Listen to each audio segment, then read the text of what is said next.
dije Horacio anteriormente, Medina, ex gerente de precisamente con PDVSA una y crisis analista económica, una político, crisis política y una detalla crisis todas las social. operaciones de corrupción de Diosdado Cabello, de otros miembros de la cúpula bolivariana y los beneficios que recibe Cuba en consecuencia. ¿Cómo se podría calificar el nivel que ha logrado alcanzar la corrupción en Venezuela? Bueno, fíjate, te diría que ya es algo tan, pero tan evidente que el propio gobierno ha tenido que reconocerlo. Desde hace muchos años atrás, yo diría que 10 años atrás, se había venido denunciando muchísimos hechos de corrupción que nacían por la propia iniciativa del gobierno. Este tipo de regímenes, y sé que para mucha gente es difícil de comprenderlo, que desde el propio gobierno se incentivan los hechos de corrupción para tener un archivo y llamar después, de acuerdo con las necesidades del gobierno, desde el punto de vista de chantaje, desde el punto de vista de coacción, a quienes cometieron esos hechos, a rendirle pleitesía y servicio al gobierno.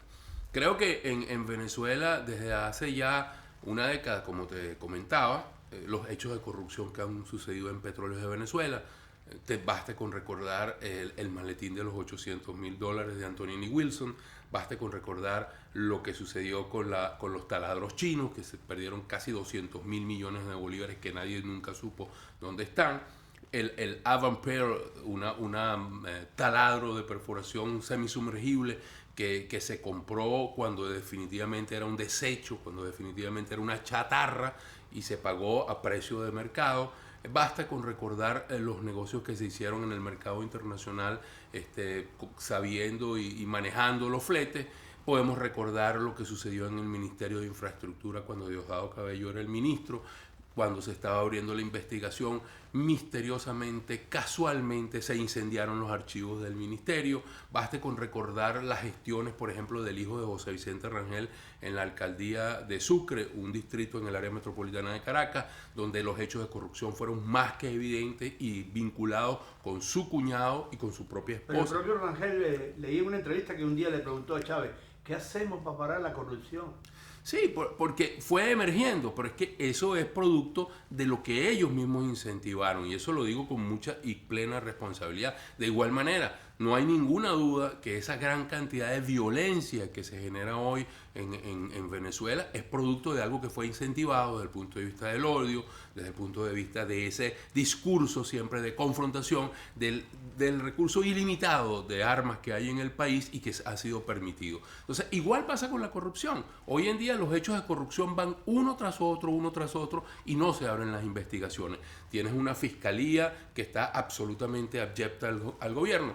Te nombro un ejemplo. ¿Recuerdas el fiscal Isaías Rodríguez que pagó a un testigo falso para que actuara en contra de algunas personas que fueron detenidas y presas, y ese detenido al cual no le pagaron los $500,000 dijo que me dieron solo 50,000 y por eso denuncio? Isaías Rodríguez ha sido nombrado embajador de Venezuela en varios países, hoy está en Roma, estuvo en Madrid, o sea, no pasa nada. Igual sucede, como te digo, con hechos de Diosdado Cabello. Todo el mundo sabe que uno de los liderazgos importantes en la corrupción en Venezuela se llama Diosdado Cabello. Todo el mundo sabe que existen los carteles en las Fuerzas Armadas que manejan el contrabando de combustible, digo de gasolina y de diésel, que va hacia Colombia, que va hacia Brasil, que va a Guyana y que va a las zonas del Caribe. Todo el mundo lo sabe y nadie actúa. Todo el mundo sabe que hay implicados varios generales en el tráfico, en la permisividad hacia el tráfico de las drogas. Tampoco sucede nada. Entonces, todo este tipo de hechos lo que te dicen es que hay una corrupción que ya definitivamente está descontrolada. Yo tengo nota que hay un tal Eduardo Samán, que ahora es el nuevo director de Indepavis. ¿Qué es Indepavis? Indepavis es un organismo que controla, se supone que debe ser un controlador, un supervisor de los precios en el mercado y que el abastecimiento de los productos. Samán está regresando a ese cargo del cual ya había salido por una suerte de, como se dice en Venezuela, quienes son muy radicales, un talibán.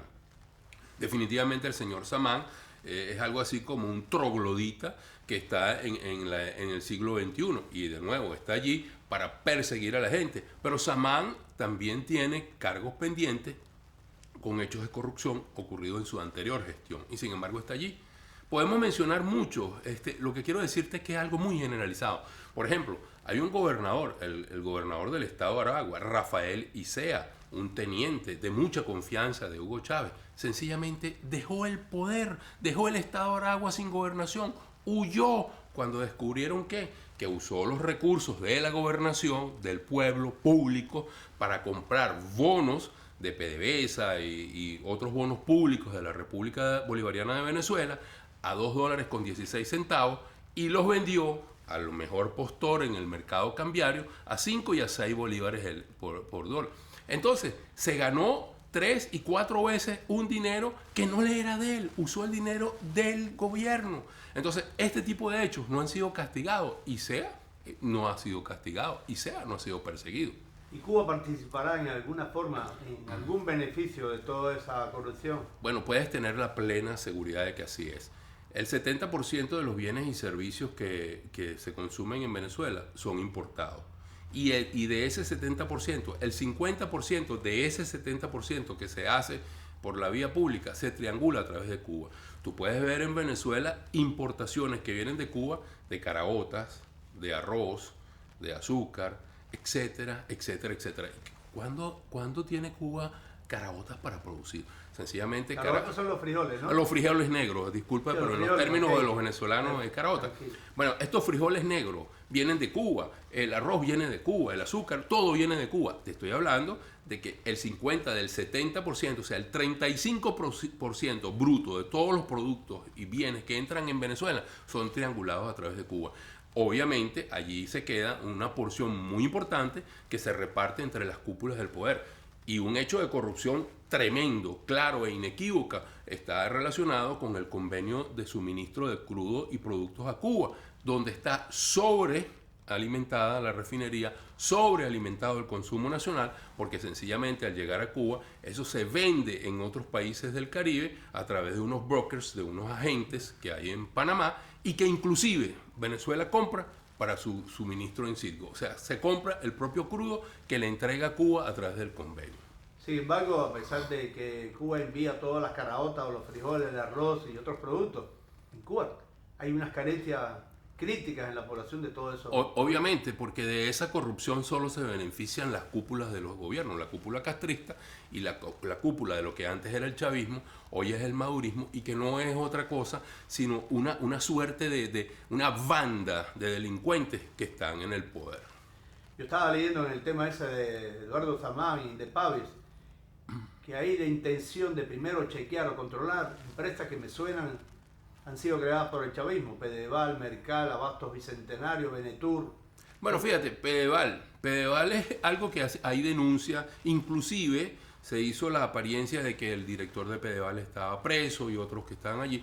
Pedeval lo que hizo fue comprar productos sencillamente para obtener dólares preferenciales, beneficiarse un grupo importante del diferencial cambiario y sencillamente dejaron podrir, pero cantidades inmensas de contenedores que tenían alimentos que ya habían comprado en mal estado, porque el interés no era colocarlos dentro del país, el interés era tener los dólares preferenciales que le daba Cadivi. Incluso muchos de esos contenedores estaban vacíos además. Entonces, esa es una investigación que este señor Samán es una farsa, porque esa investigación ya tiene 4 o 5 años caminando, no hay culpables, no hay ningún veredicto, porque sencillamente la Fiscalía obedece a las órdenes del gobierno del Ejecutivo, la Contraloría obedece a las órdenes del gobierno del Ejecutivo, el Tribunal Supremo de Justicia obedece a las órdenes del Ejecutivo, de modo que no hay división de poderes en Venezuela. Todo está bajo la égida del Ejecutivo y es desde el Ejecutivo desde donde se originaron todos estos hechos de corrupción ex profeso, para después chantajear, coaccionar a quienes lo cometieron para que fueran leales y fieles al régimen. Y la gente no tiene que comer tampoco, o sea, eso con toda la crisis. Bueno, hay un desabastecimiento importante en el país porque las divisas no alcanzan. El ente generador de divisas en Venezuela se llama Petróleos de Venezuela. Petróleos de Venezuela está, si pudiéramos decirlo, si fuese una empresa privada, yo podría decir con toda la autoridad que es una empresa en quiebra. Obviamente las empresas del Estado, porque son del Estado, no pueden declararse en quiebra como tal, pero definitivamente la situación es precaria, una minusvalía financiera, económica, operacional tremenda, y las divisas que aporta Venezuela, Petróleos de Venezuela, ya no son suficientes, porque como te digo, el 70% del consumo de bienes y servicios viene del exterior, viene importado, porque además el régimen en Venezuela se ha dedicado durante 14 años a destruir el aparato productivo nacional privado. ¿Y cuál será el final de esta historia?